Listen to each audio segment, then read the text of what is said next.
Salut tout le monde, alors aujourd'hui je vous retrouve pour vous présenter 10 astuces que toutes les filles, vraiment toutes, doivent connaître. Alors je suis sûre que parmi ces astuces, il y en a forcément quelques-unes que vous connaissez déjà et que vous avez déjà utilisées. Si c'est le cas, dites-le moi en commentaire, et si vous en connaissez d'autres qui pourraient me sauver la vie à moi aussi, parce qu'on est d'accord, hein, c'est dans les deux sens, n'hésitez pas à me le dire aussi en commentaire, je me ferai une joie de les découvrir et de les tester pour pourquoi pas faire une deuxième vidéo. Une deuxième vidéo c'est mieux que... Bref. Si vous n'êtes pas encore abonné à la chaîne, je vous invite à le faire pour suivre toutes les vidéos et rien rater. Donc c'est juste ici. Et pareil, si vous voulez me retrouver sur mes réseaux sociaux, notamment Snapchat et Instagram, c'est là où je poste le plus souvent en fait, tous les jours. Donc tout est en barre d'infos, c'est SoGirl ici comme le nom de la chaîne, donc ça va, ça devrait pas être trop compliqué de me retrouver. Je vous laisse avec les 10 astuces.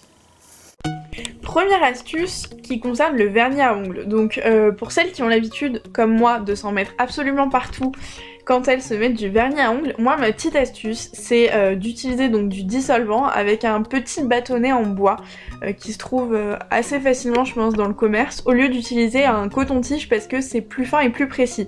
Donc souvent j'utilise un peu de coton avec quand même pour que ce soit plus efficace, mais quand c'est vraiment une toute petite retouche, je peux l'utiliser tout seul.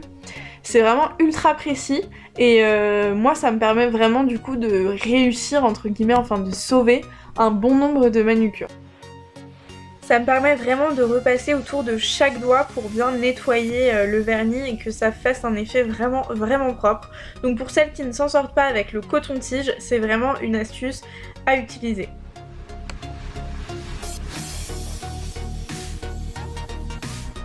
Deuxième astuce, après chaque manucure, je trempe mes doigts pendant 5 minutes dans de l'eau très froide, ça aide à sécher le vernis plus vite et à éviter que ça fasse n'importe quoi. Astuce numéro 3, quand j'arrive pas à ouvrir mon vernis parce que j'en ai mis partout, je le laisse tremper dans l'eau chaude une dizaine de minutes et après j'arrive à l'ouvrir plus facilement.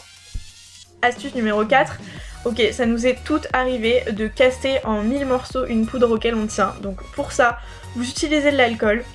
Vous mettez à peu près 2 en fonction de la contenance, vous mettez l'alcool et moi j'aime bien utiliser un verre pour aplatir le tout. Et vous laissez sécher un petit peu. Bon là ça a la forme du sopalin du coup mais bon, mieux vaut ça que ce soit cassé. Et puis après, c'est comme neuf, enfin presque.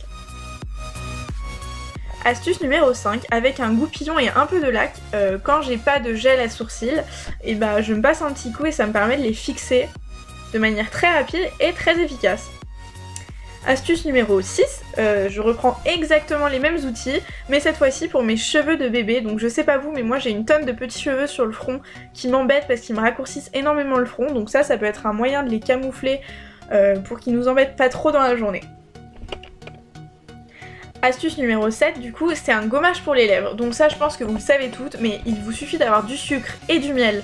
Et hop, c'est fait, vous pouvez vous gommer n'importe quelle partie du corps en réalité. Moi j'aime bien faire ce gommage sur les lèvres parce que je le trouve mais ultra gourmand. Donc du coup forcément, j'aime pouvoir le déguster à la fin. Mais c'est vraiment ce qu'il y a de plus efficace en fait. C'est relativement agressif mais en tout cas ça enlève bien les peaux mortes et ça fait bien son effet. Et surtout ça coûte pas cher du tout.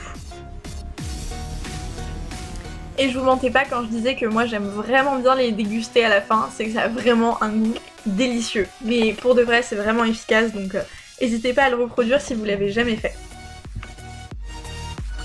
Astuce numéro 8, alors en fait depuis quelques temps j'achète beaucoup de rouge à lèvres mat mais avant c'était pas le cas. Donc j'ai plein de rouge à lèvres un peu glossy ou pas forcément mat.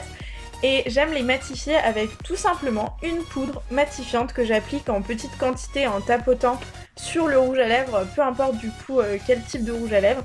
Il faut l'appliquer en toute petite quantité parce que les petites particules vont venir se coller sur les lèvres et faites attention à pas déborder parce que ça peut vite faire moche. Mais pareil, c'est une super astuce pour éviter d'acheter d'autres rouges à lèvres. Ensuite, quand vos mascaras commencent à être secs, l'astuce pour bien les terminer et les utiliser jusqu'au bout, c'est de les mettre une dizaine de minutes dans l'eau bien chaude. Je sais pas trop quel effet ça a, je sais pas ce qui se passe à l'intérieur, mais en tout cas ça marche. Donc c'est une bonne astuce. Et enfin, la dernière astuce pour avoir les dents un peu plus blanches, c'est d'utiliser du bicarbonate de soude alimentaire du coup sur votre brosse à dents avec votre dentifrice pour se laver les dents. Par contre, je vous préviens, ça a un goût immonde. En fait, c'est hyper salé. Mais bon, franchement, ça marche pas mal, donc faut souffrir pour être belle, hein. Donc j'espère sincèrement que ces astuces vous ont plu et qu'elles vous serviront. J'attends vos retours sur la vidéo en commentaire, j'ai hâte de lire tout ça. Et du coup, encore une fois, abonnez-vous si c'est pas déjà fait. Et mettez un like si cette vidéo vous aura plu, ça me permettra de savoir si vous aimez bien ce genre de vidéo pour que j'en refasse à l'avenir éventuellement. Moi ça m'a beaucoup plu de l'imaginer et de la filmer, donc ce serait avec grand plaisir. Je vous laisse et je vous dis à la prochaine, ciao!